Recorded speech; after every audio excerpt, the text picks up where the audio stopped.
Bonjour à tous, je vous fais une petite vidéo aujourd'hui pour vous parler de l'hypersensibilité et spécialement pourquoi est-ce que quelqu'un qui est hypersensible, c'est souvent quelqu'un qui réfléchit beaucoup trop, pourquoi est-ce que souvent il y a ces pensées qui sont en arborescence.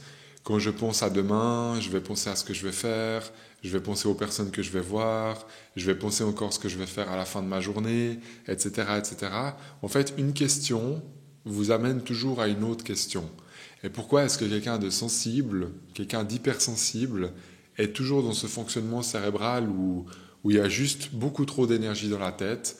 J'aimerais vous expliquer un petit peu ce qui se passe, de ce que je ressens en lien avec toutes ces personnes que je vois dans mes séances privées.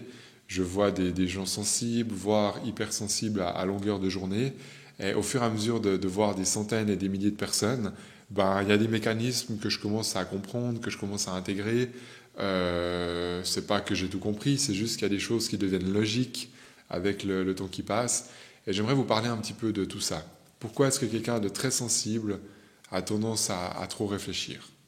Je vous en parle maintenant.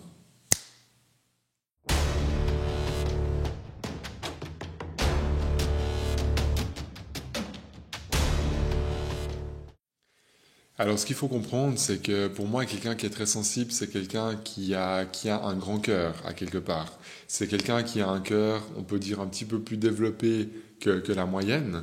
Donc, grâce à ce cœur plus développé, donc quand je dis le cœur, je parle de l'énergie du cœur, je parle pas du cœur physique. Je parle simplement du plexus solaire, vraiment cette partie-là. C'est comme si quelqu'un qui est très sensible a cette énergie qui est plus développée. Et pourquoi alors, vous me direz, cette personne est de son cœur? Pourquoi est-ce que quelqu'un qui est dans son cœur réfléchit plus que quelqu'un d'autre? La réponse pour moi, elle est simple. On a tous une connexion avec le monde spirituel. La connexion avec le monde spirituel, elle passe depuis la tête, donc elle arrive au-dessus de ma tête, ensuite elle traverse mon cerveau et elle arrive au niveau de mon cœur, au niveau de mon plexus solaire. C'est vraiment le centre de l'énergie. Donc maintenant, si vous imaginez cette connexion avec le monde spirituel qui traverse votre tête et qui arrive dans votre cœur, en fait, pourquoi vous avez tout le temps de l'énergie dans la tête? Parce que votre cœur est sans arrêt alimenté par cette connexion qui vous traverse. C'est comme une autoroute, en fait, qui traverse votre tête avec plein de circulations. Si vous imaginez des voitures, il y a plein de voitures comme ça qui passent dans votre tête pour ensuite arriver dans votre cœur. Et le problème, c'est que l'énergie du cœur, elle est connectée au monde spirituel, oui, mais elle est obligée d'être alimentée par ce chemin qui passe par le mental. Donc au fait, en étant beaucoup dans mon cœur, j'ai beaucoup d'énergie qui me traverse au niveau de ma tête, parce que je suis sans arrêt en connexion avec le monde spirituel, avec mon guide, avec éventuellement d'autres énergies pour ceux qui maîtrisent le sujet. Et chaque fois que je suis en connexion avec cette énergie supérieure, bah en fait, j'ai ma tête qui va s'activer tout naturellement. Parce que le chemin de l'énergie passe par mon cerveau. Vous comprenez? Donc pour moi, c'est la seule raison pour laquelle vraiment quelqu'un qui est beaucoup dans son cœur, quelqu'un qui est très sensible, c'est quelqu'un qui va réfléchir aussi beaucoup. Parce que le fait d'être dans son cœur, ça va automatiquement lui activer son cerveau en même temps. Tout ça, ça se passe sur le haut du corps. Il faut bien imaginer que tout ça, ça se passe dans cette partie-là. Il y a comme, vous pouvez imaginer une sorte de faisceau lumineux, comme une énergie comme ça qui vous tombe dessus. Ça vous traverse au niveau du chakra coronal, ça passe dans le cerveau, ça passe au niveau de la gorge et ça arrive jusqu'au niveau du cœur. Donc chaque fois que je suis dans mon cœur, je suis en même temps dans ma tête.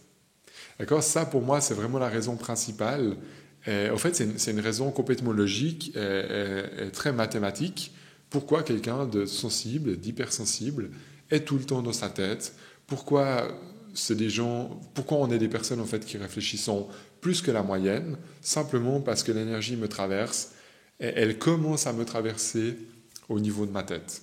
D'accord? Ça pour moi, c'est vraiment la raison principale. Après, il y en aurait d'autres. Je ne dis pas que c'est la seule raison, mais je pense vraiment qu'au niveau, au niveau pratique, c'est vraiment comme ça que ça se passe. Et si je devais faire un schéma, je pense que c'est le schéma le plus simple au niveau du corps que je peux vous expliquer.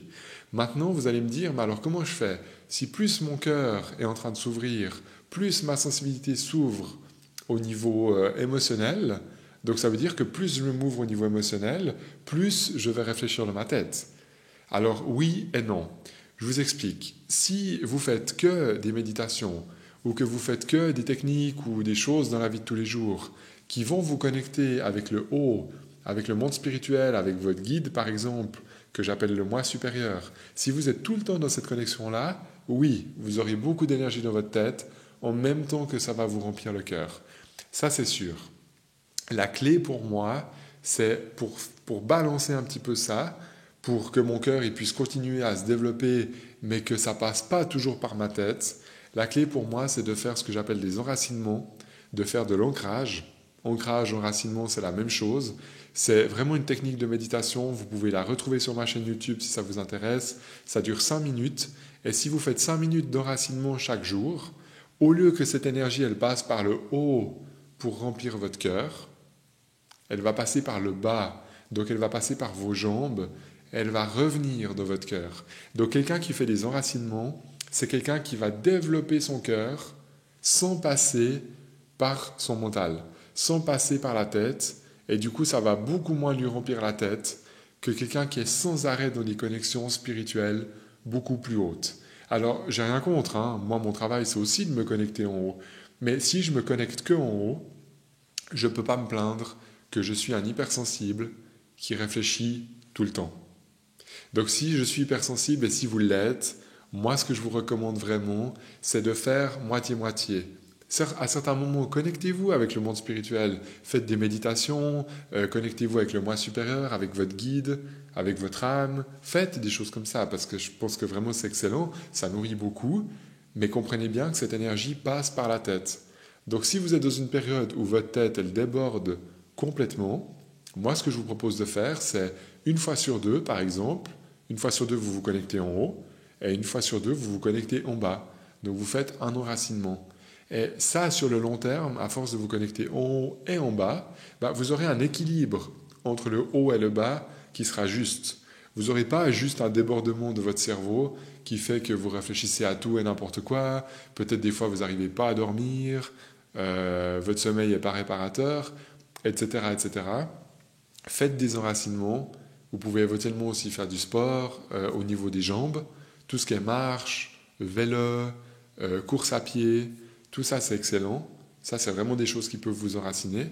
Mais vous comprenez qu'il faut faire ce genre de choses régulièrement pour compenser cette connexion que vous avez avec le monde spirituel, avec votre âme à quelque part.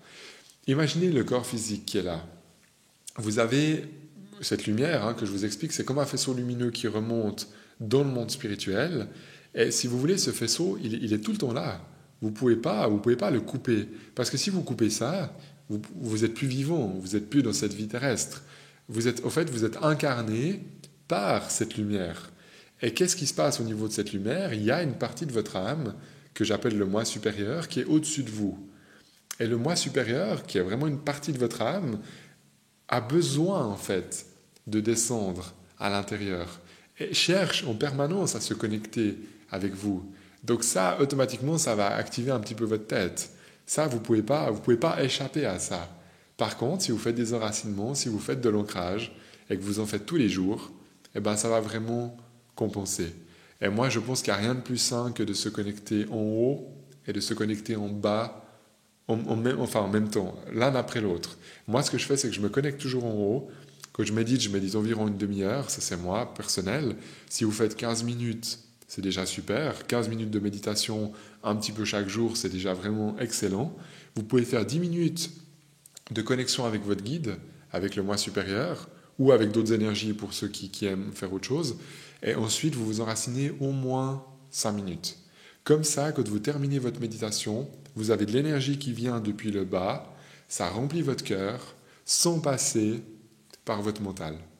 Et ça, je pense que c'est excellent pour commencer à réfléchir un petit peu moins et pour commencer à être tranquille en fait dans vos pensées. Parce que sinon, vous allez juste avoir un espèce de tsunami qui tourne tout le temps et ça devient invivable quelque part. Donc, pour résumer, pour moi, la sensibilité fait écho directement avec la notion de « je réfléchis trop ». Donc, quelqu'un qui est hypersensible, c'est à la base quelqu'un qui réfléchit trop aussi. Mais il y a ce genre de techniques justement qui peuvent équilibrer l'ensemble. Et pour ceux qui n'ont aucune idée des enracinements, comment ça se passe, vous allez dans les playlists que j'ai fait sur ma chaîne YouTube. Et dans les playlists, vous retrouvez un endroit où c'est marqué méditation technique. Et là, je propose 2-3 techniques de méditation que vous pouvez faire à la maison. Et vous retrouvez un enracinement qui dure 6 minutes, sauf erreur. Vous appuyez juste sur play et c'est ma voix qui parle directement. Vous fermez les yeux à la maison, vous posez les pieds par terre et puis vous pouvez faire ça 5 minutes par jour. C'est ce que je vous encourage, en tout cas si vous êtes hypersensible et que vous êtes tout le temps dans ces pensées en arborescence. Je pense qu'il n'y a rien de plus puissant que des enracinements, mais sur le long terme. C'est toujours une histoire de long terme pour équilibrer en fait tout ça.